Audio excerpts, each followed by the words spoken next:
Gente, olha que interessante, sabia que nessa época do ano cresce o número de cirurgia plástica para aumento das mamas? Pois é, apesar de ser a época para estar com o corpo à mostra, né?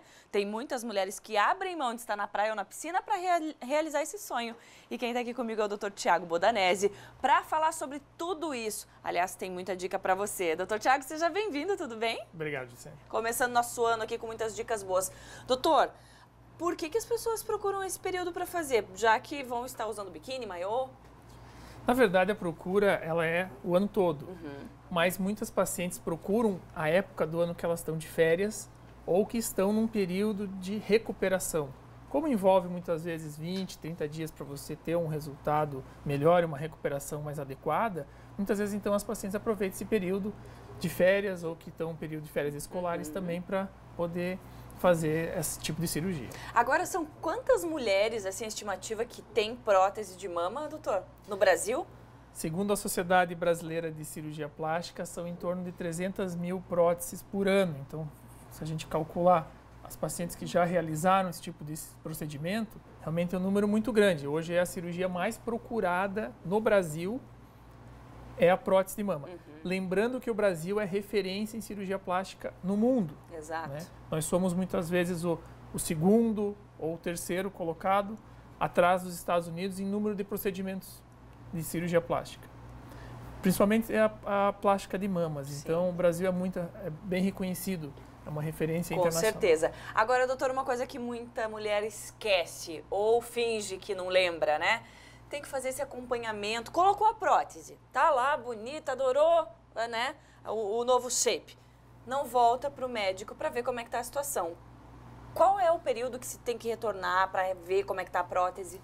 Então, excelente pergunta, né? Eu até trouxe um modelo para mostrar por quê. Muitas vezes as pacientes colocam prótese e esquecem que elas têm que fazer um acompanhamento, que elas precisam muitas vezes trocar. A gente sempre lembra, existe o grau, o risco de uma rejeição.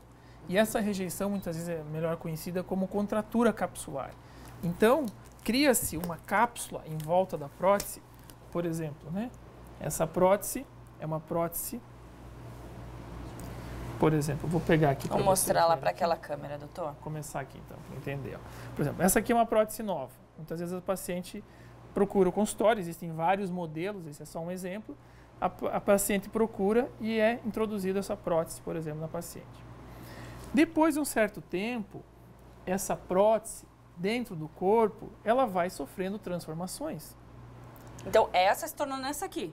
Com o tempo pode essa acontecer. Essa é uma usada, isso, né? Que foi retirada de uma paciente, por isso a luva. Eu trouxe só para demonstrar, né? Que a prótese vai mudando a coloração, a prótese vai criando alguma coisa aqui, ó, que se chama cápsula, que vocês podem ver, a gente vai puxando.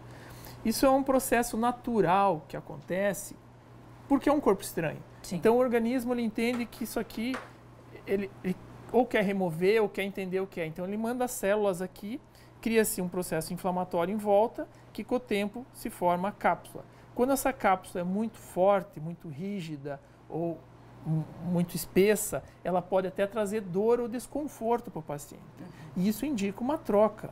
Certo. Então, como saber isso? Procura o seu cirurgião plástico, procura o seu médico para fazer esse acompanhamento e entender realmente quando deve ser feito esse procedimento.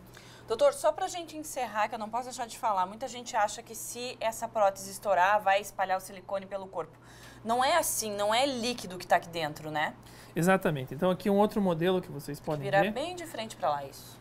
Por exemplo, essa é uma prótese, muitas vezes até se pode fazer um exame ou na palpação, não sentir, mas podem existir microperfurações. E uma perfuração como essa, por exemplo, ó, você pode ver que extravasa o silicone, mas não espalha. Puxa de volta e aperta de novo lá, doutor. Olha lá, ó.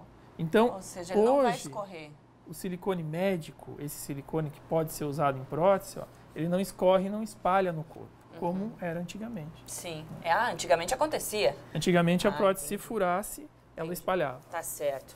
Bom, então fica a dica, porque isso pode romper e se o médico não olhar, né, pode dar problema. Exatamente. Doutor, obrigada pelas dicas aqui. A gente volta a falar de plástica e saúde aqui no programa, com certeza com muito mais dicas. Obrigada, doutor.